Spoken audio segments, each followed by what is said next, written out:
찬양 예배 오신 성도님들 사랑하고 축복합니다.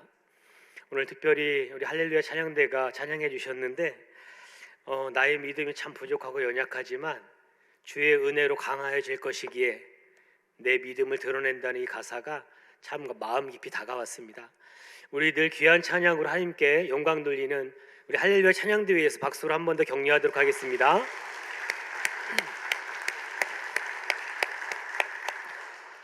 우리 설 명절 지나고 첫 번째 주일로 찬양 예배인데요, 우리 설 명절 지났기 때문에 이렇게 한 번 더 인사하겠습니다. 하나님 안에서 새해 복 많이 받으십시오.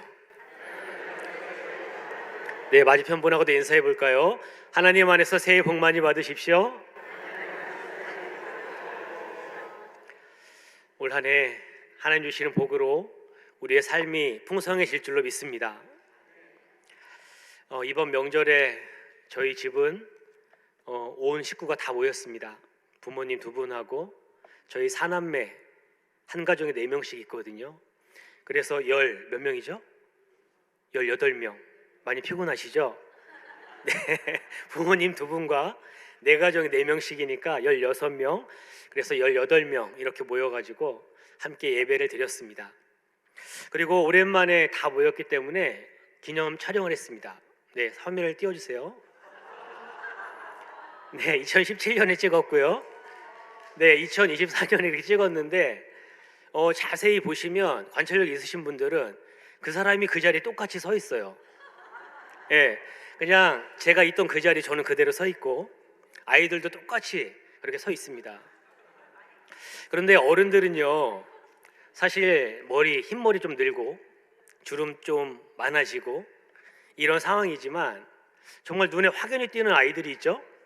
맨 앞에 있는 아이들, 저희 아들도 있는데 이렇게 어렸던 아이들이 이제는 초등학생, 중학생, 대학생이 돼서요, 참 이게 사진이 똑같은 구도로 찍었는데도 참 풍성하다 이런 생각이 드는 그런 명절이었습니다.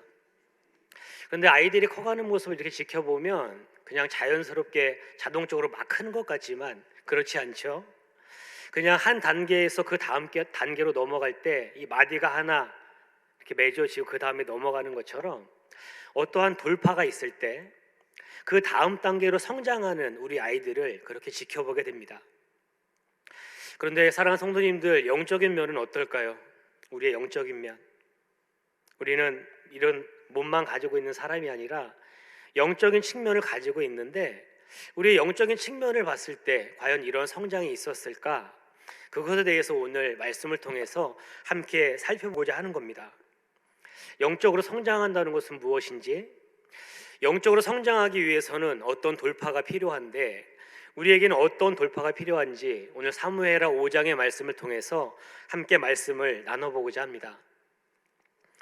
우리 이스라엘이라고 하는 나라의 첫 번째 왕이 사울이었는데요, 이 사울 왕조가 무너지고 하나님 마음에 합한 사람 누구죠?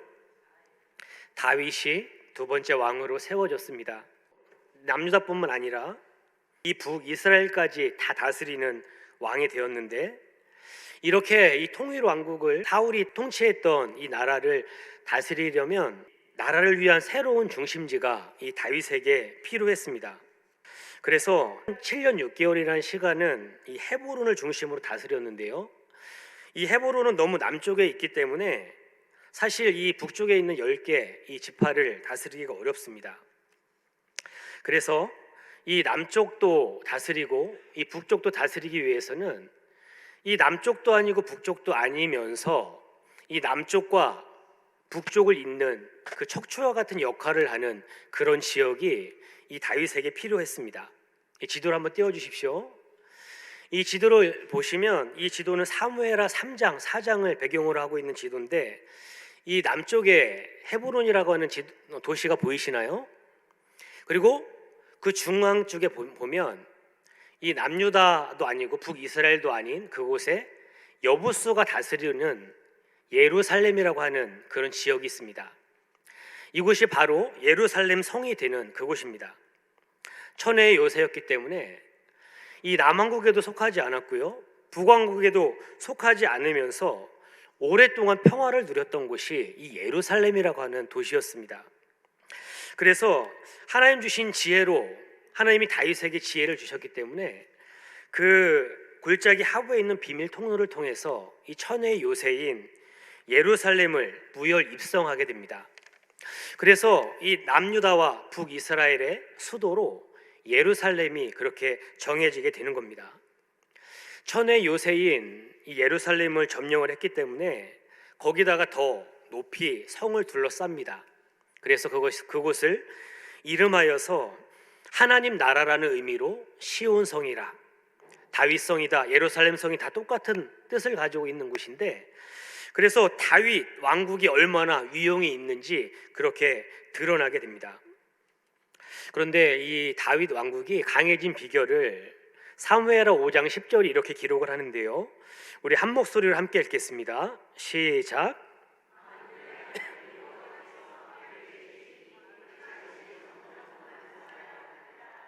아멘.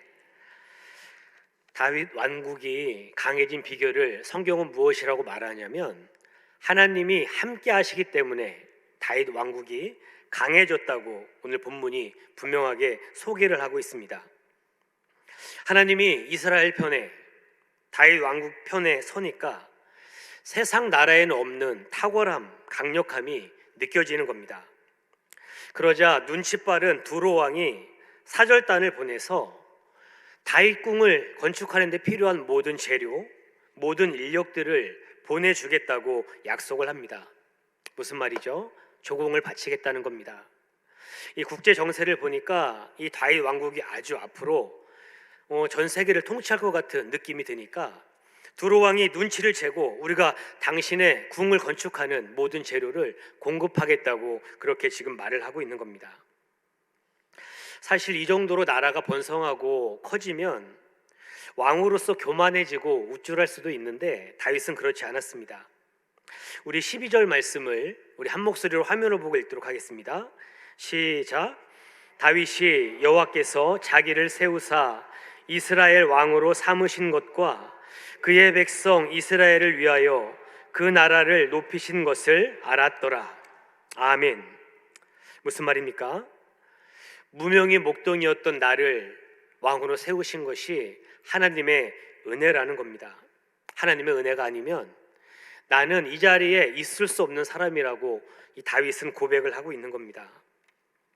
그러면서 자신을 이 나라에, 이 이스라엘의 왕으로 세우신 이유가 사울처럼 자기 마음대로 권력을 휘두르는 것이 아니라 하나님의 백성을 인도하는 목자로 자신을 세우셨음을 누구보다 이 다윗이 잘 알았습니다.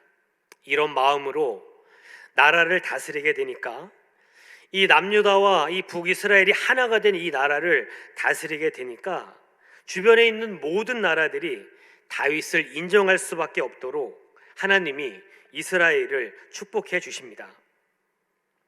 이처럼 다윗 왕국이 점점 세력을 확장해 가니까 이 두로와 같은 나라에서 조공을 바치기도 하지만 사실 블레셋이 발끈하면서 일어나기 시작합니다. 그래서 이 블레셋 전군에 총동원령을 내려서 모든 군사들을 모아가지고 이 르바임 골짜기에 모이라는 명령을 이 블레셋 군대가 내립니다.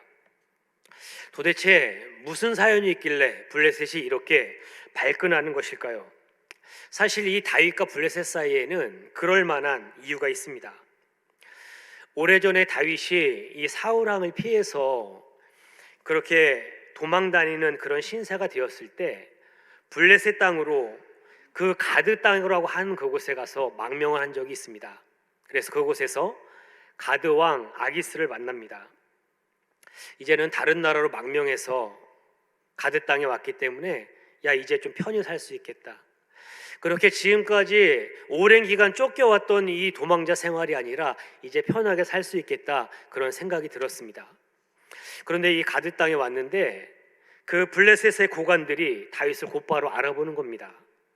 이 사람이 저 나라의 왕이 아니냐고, 사울은 천천 다윗은 만만이라고 말했던 그 사람이 아니냐고 그렇게 말을 하는 겁니다.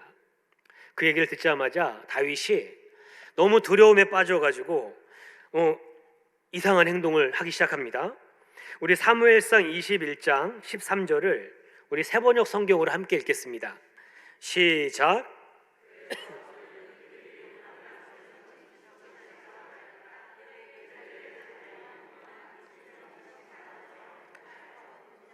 문짝 위에 아무렇게나 글자를 극적거리기도 하고 수염에 침을 질질 흘리기도 하였다. 아멘.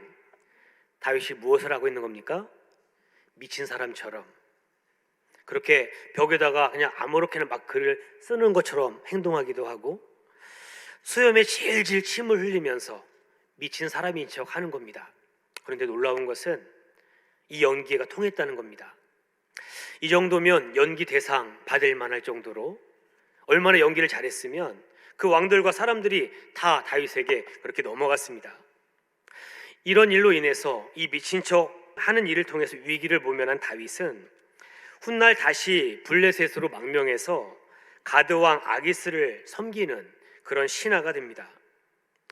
왕의 신임이 있었기에 시글락 땅을 받아가지고 자신을 따르는 무리들 600명과 함께 그 땅에서 머물기도 했습니다. 그리고 나중에 헤브론에서 남유다 지파들과 함께 작은 나라를 이렇게 세우게 되었을 때에 그때에도 블레셋은 신경 쓰지 않았습니다. 왜냐하면 이 가드왕 아기스가 이 다윗을 신뢰했기 때문입니다. 이 블레셋 왕의 신임을 받았기 때문에 헤브론에서 작은 나라 세웠을 때 아무런 신경도 쓰지 않았습니다. 그런데 지금은 상황이 다릅니다. 헤브론에 있는 그 작은 남유다라고 하는 그 땅이 아니라 이 모든 이스라엘을 다스리는 왕으로 다윗이 세워졌기 때문에 단번에 이 블레셋의 최대 위협국이 지금 이스라엘이 된 겁니다. 다윗 왕국이 이 블레셋의 최대 위협국이 된 것입니다. 이 블레셋의 신하였던 다윗이 강력한 나라를 구축할 뿐만 아니라 주변 나라들이 이 나라에 조공을 바치는 모습을 보니까 이제 더 이상 놔두면 안 되겠다. 더 커지기 전에 밟아버려야 되겠다. 이 블레셋이 결정을 한 겁니다. 그래서 오늘 본문에 보니까 블레셋 군대가 르바임 골짜기에 가득했다고 오늘 본문이 분명히 기록합니다. 성경에 보면 르바임 골짜기는 거인들의 골짜기라고 그런 의미를 담고 있습니다. 무슨 말이죠? 그 수많은 블레셋 군인들이 르바임 골짜기에 가득 채워진 그 모습이 사실 엄청난 위기로 지금 다윗에게 찾아오게 된 겁니다. 거대한 위기 앞에 지금 서 있는 겁니다. 그런데 참 놀라운 것은 그렇게 블레셋 군대가 르바임 골짜기를 가득 채웠다는 이 소식을 듣고 이 블레셋은 다윗을 잡으러 올라오는데 다윗은 지금 이 이야기를 듣자마자 요새로 내려갑니다. 요새로 왜 내려갈까요? 블레셋이 두려워서가 아니라 지금 이 상황 가운데 하나님이 무엇을 말씀하시는지 듣기 위해서 그 기도의 골방으로 지금 내려가고 있는 겁니다. 하나님께서 임재하시는 그곳, 하나님이 말씀하시는 그 장소, 그 요새로 들어가서 하나님 앞에 무릎을 꿇고 하나님, 이 상황 가운데 저는 어떻게 해야 됩니까? 그것을 묻기 위해서 지금 기도의 골방으로 내려가고 있는 겁니다. 사랑하는 성도님들, 인생을 살다가 어려운 일을 만나실 때에 기도보다 어떤 것도 앞서지 않기를 주님의 이름으로 축복합니다. 위기의 순간에 우리가 가야 될 장소는 어디냐면 하나님을 만나는 장소, 하나님의 음성을 듣는 그 장소로 내려가야 한다는 겁니다. 온 이스라엘의 왕이 되었는데 이제는 도망자가 아니라 사울을 이어서 이스라엘이라고 하는 큰 나라를 다스리는 이스라엘의 두 번째 왕이 되었는데 자신에게 닥친 첫 번째 일이 무엇이냐면 첫 번째 위기가 르바임 골짜기를 가득 채운 블레셋 군대를 마주하게 되는, 어찌 보면 이 온 이스라엘을 다스리는 왕이 되어서 만난 첫 번째 위기가 그의 인생 최대 위기 상황을 지금 다윗이 만나게 된 겁니다. 이런 상황이라면 당장에 나가서 싸워야 되는 그런 상황인데 다윗은 그렇게 하지 않고, 나가서 싸우지 않고 하나님 앞에 나가 기도하기 시작합니다. 하나님, 제게 문제가 생겼습니다. 하나님, 제 인생에 제가 해결할 수 없는 큰 문제를 만났습니다. 하나님, 제 힘으로는, 제가 가진 능력으로는 이 문제를 해결할 방법이 없습니다. 블레셋과 전쟁하러 가도 되겠습니까? 하나님, 저 블레셋을 저에게 붙여주시겠습니까? 거기서 간절하게 하나님을 붙잡고 그렇게 하나님께 기도하기 시작합니다. 그렇게 하나님께 여쭈었더니 블레셋을 내 손에 붙여주겠다고 하나님이 약속해 주셨습니다. 무섭습니다. 르바임 골짜기를 가득 채우고 있는 블레셋 군대를 상대하는 것은 참 두렵고 떨리는 일입니다. 그런데 하나님이 붙여주시겠다고 약속하셨기 때문에 그 말씀에 의지해서 나가서 싸웁니다. 순종함으로 나갔더니 눈앞에서 하나님의 큰 손이 블레셋 군대를 이렇게 흩으시는, 물을 흩음같이 블레셋 군대를 흩트는 모습을 그 전쟁 상황에서 목격을 하게 됩니다. 그래서 그곳을 바알 브라심이라고 그렇게 명칭을 하게 됩니다. 한번 따라해 보겠습니다. 바알 브라심. 바알 브라심. 여기서 바알 브라심은 여호와께서 돌파하신다는 뜻입니다. 바알을 깨뜨리신다는 뜻입니다. 지금 내 눈앞에 나를 공격해오는 그 원수를 깨뜨려 주시겠다고 하는 그 뜻이 바알 브라심이라고, 하나님이 이 모든 전쟁 상황 가운데 물을 흩으신 같이 이겨 주셨기 때문에 이곳을 바알 브라심이라고 그렇게 부르기 시작하는 겁니다. 그런데 이렇게 바알 브라심, 이 모든 전쟁을 이기고 나서 오늘 다윗 군대, 이 이스라엘 백성들이 한 일이 무엇이냐면 21절에 보니까 블레셋 군사들이 버린 우상들을 치우는 일을 지금 하고 있습니다. 여러분, 이 당시의 전쟁은 신과 신들의 전쟁 아닙니까? 겉으로 보기에는 다윗 군대와 블레셋 군대가 싸우는 거지만, 그러나 실질적인 전쟁은 누가 합니까? 하나님과 바알의 싸움이 지금 벌어지고 있는 겁니다. 그런데 그 전쟁 가운데 하나님이 그 모든 바알의 군대, 블레셋의 군대를 다 흩으니까 그곳에 무엇이 가득하냐면 블레셋 군사들이 믿는 우상들이 그 전쟁터에 가득하게 있어서 이스라엘 백성들이 그것을 치우는데 지금 많은 시간을 지금 보내고 있다고 성경이 기록을 하고 있는 겁니다. 사랑하는 성도님들, 이것이 무엇을 말합니까? 바알 브라심을 겪고 나면, 바알 브라심의 하나님이 이기시는 그 전쟁 상황을 겪고 나면 사람들이 붙잡는 것, 사람들이 그렇게 의지하고 붙잡는 그 세상의 신들이 얼마나 허망한 것인지를 그 전쟁 상황에서 그것을 보게 된다는 겁니다. 사실 우리를 두렵게 하는 것들, 세상에 우리를 겁나게 하는 것들이 아무것도 아니었다는 것을 우리 눈앞에서 그렇게 지금 그것을 보여주고 있는 겁니다. 그런데 세상이 그렇게 호락호락하지 않죠. 이 블레셋 군대가 한번 이렇게 엄청난 패배를 겪었음에도 불구하고 이 블레셋도 더 이상 물러설 자리가 없기 때문에 다시 한번 이스라엘을 치기 위해서 군사들을 다 모아 르바임 골짜기로 다시 몰려옵니다. 그렇게 되니까 다윗은 또다시 기도의 골방으로 내려가서 하나님께 기도하기 시작합니다. 우리 23절과 24절을 한 목소리로 읽겠습니다. 시작.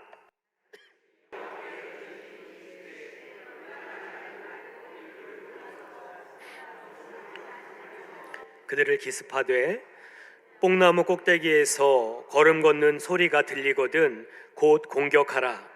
그때에 여호와가 너보다 앞서 나아가서 블레셋 군대를 치리라 하신지라. 아멘.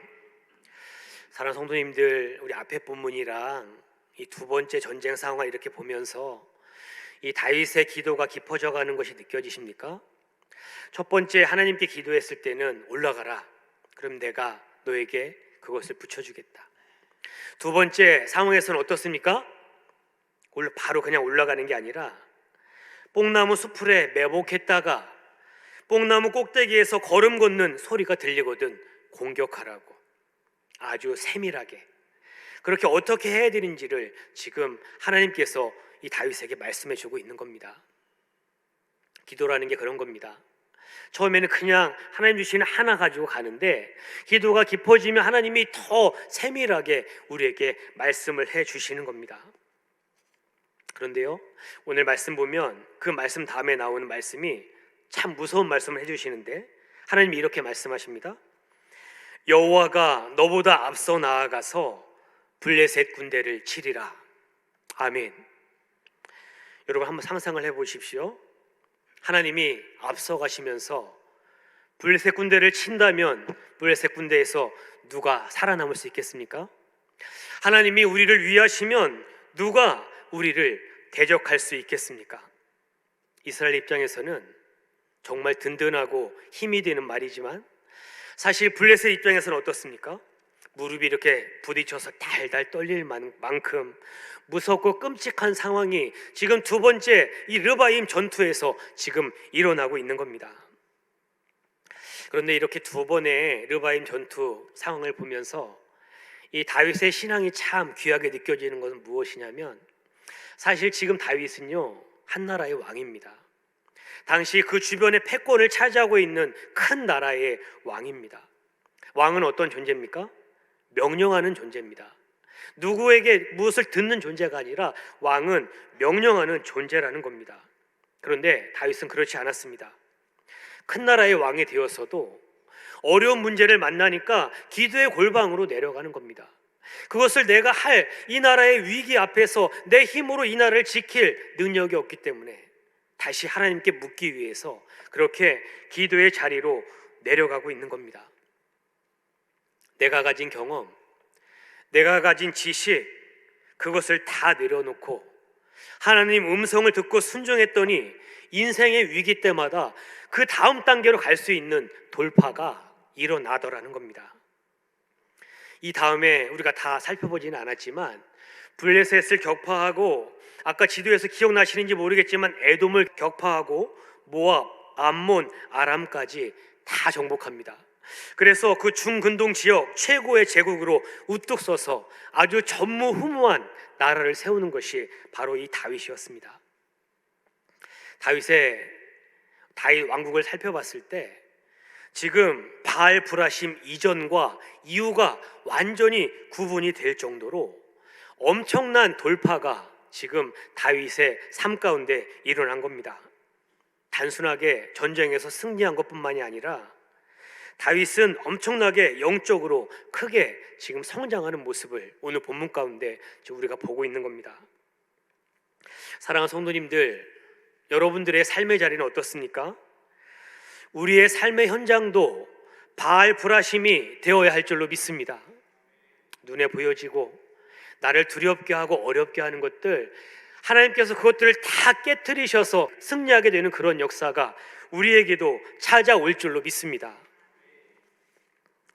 제가 최근에 읽은 책 중에 요즘 저는 아버지께 책을 읽어드립니다 라는 제목의 책이 있습니다. 이 김소영이라고 하는 분이 쓴 책인데요, 이 책은 어떻게 시작이 되었냐면 아버지가 산책을 하러 나갔다가 넘어져서 이 목 아래로 모든 것을 쓸 수 없는 마비가 일어납니다. 그래서 이 목 밑으로는 아무것도 할 수 없는 아버지를 위해서 이 딸이 무엇을 할까 고민을 하다가 그러면 내가 아버지께 책을 읽어드리자 그러면서 아버지를 위해서 책을 읽어드리면서 느꼈던 어떤 그런 깨달음들을 기록한 에세이가 바로 이 책의 내용입니다. 그런데 이 책에서 저자는 마치 다윗이 르바임 골짜기에서 블레셋 군대와 이렇게 마주했던 것처럼 자신에게 일어났던 아주 어려운 사건을 하나 소개를 합니다. 이분은 아주 똑똑한 분이었거든요. 대학을 졸업하고 취직을 해서 마케팅 분야에서 아주 뛰어난 일을 합니다. 그래서 우연한 기회에 또 미국으로 공부할 기회가 생겨서 미국에서 MBA를 마치고 왔더니 국내 최대 패션 잡지, 그 잡지 회사의 CEO로 임명이 돼서 아주 그룹 내에서도 잘 나가는 여자 임원으로 그렇게 승승장구하고 있었습니다. 그런데 어느 날 이 지금 잘 나가는 이 일이냐 아니면 초등학교 5학년 아들이냐 이 둘 중에 하나를 선택해야 되는 그런 사건이 하나가 발생을 합니다. 이 엄마 아빠가 많이 바쁘다 보니까 맞벌이를 하고 또 잘 나가는 부모님들 두다 보니까 아이들이 어떻습니까? 아이를 돌봐주는 이모님께 맡기고 생활할 수밖에 없습니다. 그런데 하루는 저녁 과외 시간이 되었는데 이 초등학교 5학년 과외 선생님이 왔는데 아이가 집에 들어오지 않는 겁니다. 그런데 이렇게 늦은 시간이 되었는데도 전화를 해도 연락도 안 되고 전화기가 꺼져 있는 겁니다. 초등학교 5학년이 과외하기 싫어서 안 들어왔다고 하기에는 시간이 너무 늦었기 때문에 파출소에 실종 신고를 합니다.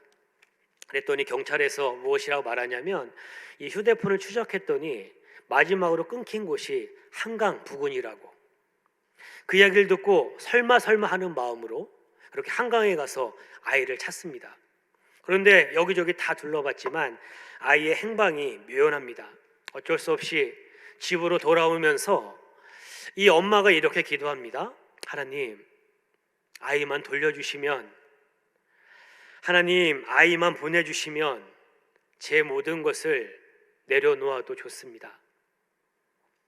그렇게 기도하고 집으로 돌아와서 30분 정도 지났을 때에 경비 아저씨에게 전화가 옵니다. 아이 올라갔다고. 아이가 집으로 올라갔다고 그렇게 경비 아저씨가 인터폰을 했습니다. 그런데 이 현관문을 반가운 마음에 열었더니 이 아이가 자기가 얼마나 큰 사고를 쳤는지 누구보다 잘 알기 때문에 이 자신이 저지른 상황이 겁이 났는지 이 계단에 앉아서 떨면서 그냥 울고 있는 겁니다. 과외하기 싫어서 동네를 배회하다가 돌아왔다고 그렇게 아이가 울면서 엄마한테 이렇게 말합니다. 엄마, 미안해. 그런데 엄마 없이는 더는 못할 것 같아. 엄마, 회사 그만두면 안 돼? 청천벽력 같은 아이의 말이 이 엄마에게 들린 겁니다. 조금만 더 하면 우리 세계적인 미디어 회사의 CEO가 될 수 있을 것 같은데, 능력 있는 엄마가 되면 이 아이를 유학 보내고 교육하는데 더 좋을 것 같은데, 자랑스러워했던 그 부모님들의 모습도 떠오르고, 또 한편으로 여성 임원이 돼서 지금 여자 후배들이 나를 지켜보고 있는데 내가 여기서 갑자기 그만두게 되면 여자가 그렇지 하면서 혹시나 이 후배들에게 누가 되지는 않을까, 온갖 생각들이 이 엄마에게 떠오르는 겁니다. 이 어려운 문제를 가지고 새벽 기도의 자리로 나아갑니다. 하나님, 어떻게 할까요? 저에게 있어서 참 중요한 문제고 어려운 문제인데 제가 이것에 대해서 답을 얻을 수가 없습니다. 하나님, 어떻게 해야 될까요? 그 새벽 기도에서 눈물로 기도를 했습니다. 그런데 이렇게 기도를 마치고 앞에 놓여있는 큐티책을 보는데 그 큐티책에 있는 한 이야기가, 한 글이 눈에 이렇게 들어오는 겁니다. 그 큐티책에 이런 내용이 있었습니다. 한 목사님이 성도 집에 신방을 갔는데 그 집에는 인형을 좋아하는 한 어린 아이가 있었습니다. 그 아이 방을 보니까 전 세계에서 모은 것 같은 예쁜 인형들로 그렇게 가득 차 있는 겁니다. 그래서 이 목사님이 궁금해서 이 아이에게 묻습니다. 얘야, 이렇게 예쁜 인형들이 많은데 너는 이 인형들 중에서 어떤 인형을 가장 좋아하니? 그랬더니 이 아이가 그렇게 잘 진열되어 있는 그 인형을 가져오는 게 아니라 저 벽장 구석에 있는 인형을 하나 그렇게 가져오더랍니다. 낡고 찢어진 인형을 가져오면서 나는 이 인형을 가장 좋아한다고 그렇게 말하더랍니다. 그래서 이 목사님이 신기해서, 야, 도대체 이렇게 예쁜 인형이 많은데 왜 그 인형을 좋아하냐고 물으니까 아이가 이렇게 대답하는 겁니다. 다른 인형들은 예뻐서 다른 사람들이 사랑해 줄 수 있지만 이 인형은 낡고 더럽고 찢어져서 저 아니면 사랑해 줄 수 없으니까요. 이 엄마가 큐티책에 적힌 그 글을 읽는데 갑자기 하나님의 음성이 들려오는 겁니다. 회사, 후배들에 대한 책임감, 부모님의 기대, 그 모든 것은 나중에라도 다른 사람들도 지켜낼 수 있지 않겠니? 하지만 힘들어하는 내 아이는 너 아니면 누가 지켜줄 수 있겠니? 그 시간 그 큐티책에서 봤던 그 글이 내게 들려주시는 하나님의 음성으로 그렇게 들려지게 된 겁니다. 그래서 이 잘 나갔던 이 임원, 이 여성이, 이 작가가 그날 새벽에 들려온 하나님의 음성을 듣고 더 소중한 아이를 위해서 덜 중요한 것을 내려놓는 결단을 그렇게 하게 됩니다. 그리고 나서 일어났던 순종함으로 나아갈 때 주셨던 회복의 기록들이 그 책에 이렇게 기록되어져 있습니다. 사랑하는 성도님들, 많은 신앙인들이 믿음을 가지고 산다고 하지만 사실 우리가 살아가는 삶의 모습을 보면 그렇지 않은 것을 발견할 때가 참 많습니다. 특별히 인생의 커다란 문제 앞에 서게 되면, 내가 감당할 수 없는 어떤 큰 문제 앞에 서게 되면 그 사람이 무엇을 붙잡고 있는지가 더욱 분명해집니다. 사랑하는 성도님들, 절체절명의 위기 앞에서 여러분은 어떻게 하십니까? 하나님이 임재하시는 골방으로 내려가십니까? 그 골방에서 내게 들려주시는 하나님이 지금 내 인생 가운데 무슨 일을 하고 계신지 그것을 묻고 그것을 듣고 계십니까? 하나님 음성 따라서, 그 인도함 따라서 그렇게 살고 계십니까? 바라기는 오늘도 말씀하시는 하나님의 음성을 듣고 나아갈 때에 우리 삶에 이분들에게 일어났던 이런 바알 불하심의 그런 역사가 우리에게도 나타나게 될 줄로 믿습니다. 믿음이 커지고 기도가 깊어져 가며 하나님에 대한 의존도가 높아지는 것이 성장하는 믿음입니다.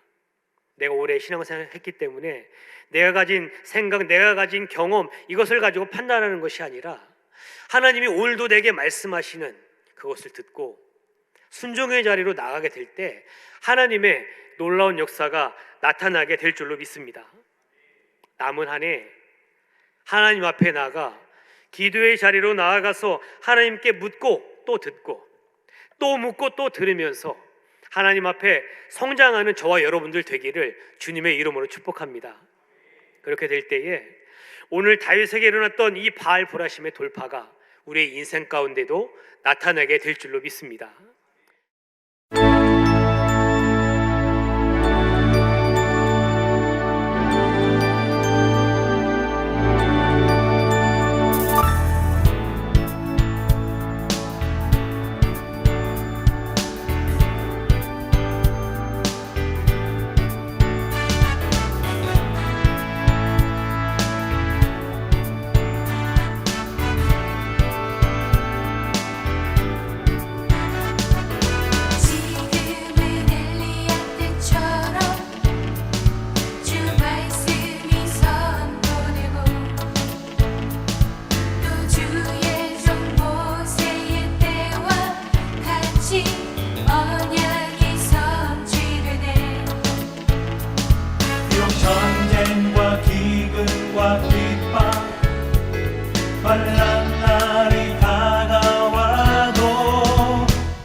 다시 오시네 모두 외치세